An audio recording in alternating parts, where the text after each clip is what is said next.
If you've been rocking an iPhone 15 and you've been eyeing Apple's brand new iPhone 17, this is the upgrade guide you absolutely need to watch before making any decision. Normally when you're holding a 2-year-old iPhone, the advice is pretty simple: skip a generation, save your money, and wait for something truly revolutionary. But this year, Apple's packed so many meaningful upgrades into the iPhone 17 that for once, it genuinely feels like a generational leap forwards instead of the usual gentle nudge forwards. Let's start with the first thing you interact with every single time you pick up your phone: the display. Your iPhone 15 6.1-inch OLED panel still looks great today, but it's capped at 60Hz and has a peak outdoor brightness of 2000 nits. Back in 2023 that was fine, but after 2 years of competing phones pushing high refresh rate panels, the 15 is starting to feel behind the times. The iPhone 17 changes everything. Its display grows slightly to 6.3 inches, the bezels shrink even further for a sleeker, more modern look, and for the first time on a non-Pro iPhone, Apple's given us ProMotion with an adaptive refresh rate that can swing from silky smooth 120Hz all the way down to just 1Hz when nothing's moving. Scrolling through Twitter, flickering between apps, or simply watching a smooth animation feels drastically more fluid compared to the iPhone 15's fixed 60Hz. Once you've experienced it, it's hard to go back. Brightness has also taken a serious step forward as well. The 15 maxed out at 2000 nits in direct sunlight, which at the time was already impressive, but the iPhone 15 blasts all the way up to a staggering 3000 nits. Apple's also introduced the always on display for the first time on the base iPhone.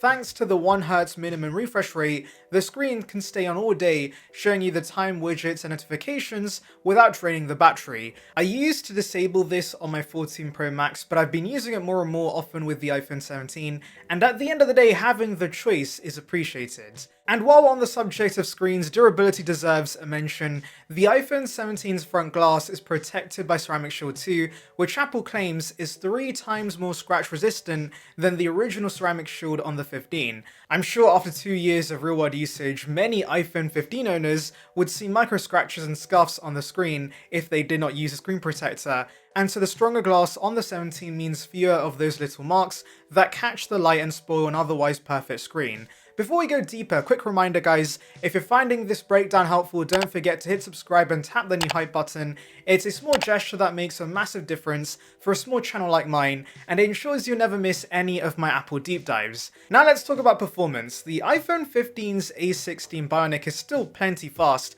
and can handle everyday activities without breaking a sweat, but the 17 packs Apple's brand new A19 chipset built on the advanced N3P process, and this is where the gap starts to widen. Benchmarks show roughly a 30 to 35% increase in CPU and GPU performance, which translates to fast app launches, smoother gaming, and more responsive multitasking. More importantly, the A19 unlocks full support for Apple Intelligence because of 8GB of RAM, and this of course is Apple's new suite of on-device AI features.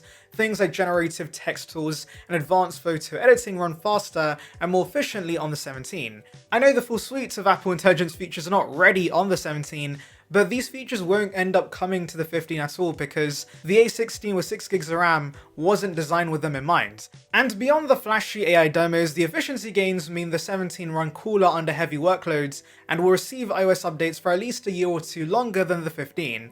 Battery life benefits hugely from those efficiency improvements. Apple rates the iPhone 15 for up to 20 hours of video playback. The 17 stretches that all the way to 30 hours thanks to its larger battery, adaptive display, and more frugal A19 chipset. Now in real life that means an extra 1 hour-ish of screen on time on a single charge with mixed usage. Also considering your battery health would be weaker on your 2-year-old iPhone 15, the battery upgrade might be even more substantial for you. And when you do need to top up, the 17 does charge significantly faster.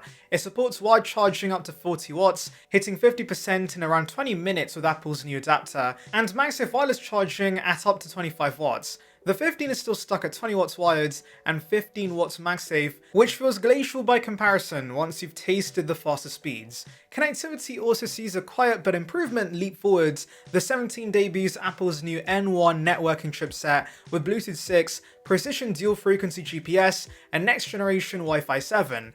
Pairing AirPods, snappier location tracking is more accurate in dense city streets, and latency in online games or FaceTime calls is lower. If you use AirTags or rely on your phone for navigation, these small improvements add up to a noticeably smoother experience. Of course, cameras are where many of us judge whether an upgrade is worth it, and here the 17 makes its strongest case yet. The 15 introduced a fantastic 48MP main camera, but stuck with the basic 12MP ultra-wide and a 12MP selfie camera. The 17 keeps the same excellent main sensor, but upgrades the ultra-wide to a massive 48MP, unlocking sharper detail and better night shots. You also gain autofocus and macro support, which does make a massive difference. The front camera leaps to 18MP and is a square sensor, which means you can take landscape selfies in portrait and also add center stage, keeping you perfectly framed during FaceTime calls, even if you move around. It also introduces ultra stabilized 4K video and dual capture, which lets you record from the front and back cameras simultaneously and up to 4K Dolby Vision. Whether you're vlogging, capturing reactions, or just snapping better group selfies,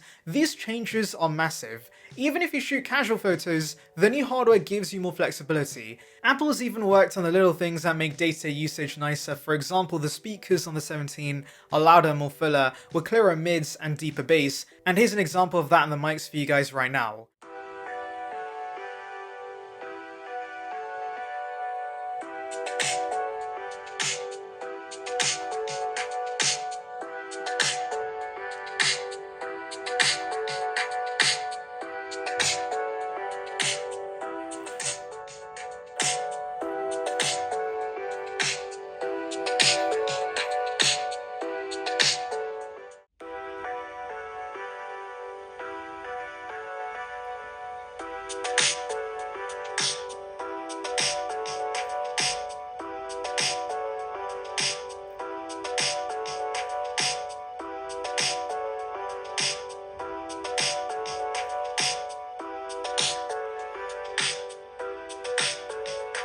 So here's a mic test with the iPhone 17. It should sound pretty similar, but here's how it sounds. And here's a quick mic test on the iPhone 15. The base storage doubles to 256 gigs while keeping the same launch price as the 15, so you get more room for photos, apps, and 4K video without paying extra for a higher tier. And if you care about aesthetics, the 17 does come in a refreshed set of colors: lavender, sage, mist blue, black, and white, which I do prefer over the very subtle shades the 15 had. Now let's get practical. If your 15 is still running perfectly and you don't care about smoother scrolling, brighter screens, or faster charging, you can absolutely keep it for another year or two. Apple continues supporting it with iOS updates for many more years, and the A16 chipset's still more than fine for everyday usage. But this is one of those rare upgrade cycles where moving from a 2-year-old iPhone to the newest model genuinely feels like a step change. The jump to ProMotion alone transforms how the phone feels every single time you touch it. Add in the brighter display, tougher glass, substantial camera upgrades, A19 chipset, faster charging and longer battery life, and it's easy to see why so many iPhone 15 owners are considering the move.